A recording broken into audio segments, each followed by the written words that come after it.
Welcome to Clue Today news.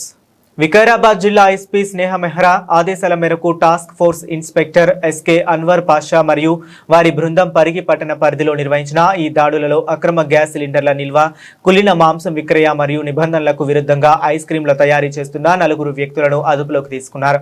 మొదటి ఘటనలో పరిగి విద్యానగర్ కాలనీలో చెందిన కృష్ణ అనే వ్యక్తి తన నివాసంలో అక్రమంగా సబ్సిడీ గ్యాస్ సిలిండర్లను నిల్వ ఉంచినట్లు అందిన సమాచారం మేరకు పోలీసులు దాడి చేశారు.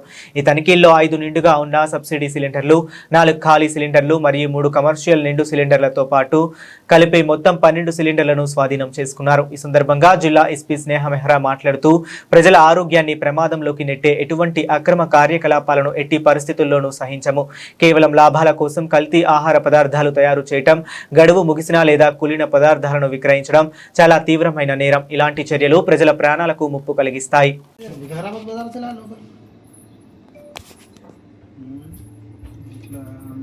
ఆరోగ్యం ఖరాబ్ కాకపోతే ఏమైతే చెప్పు.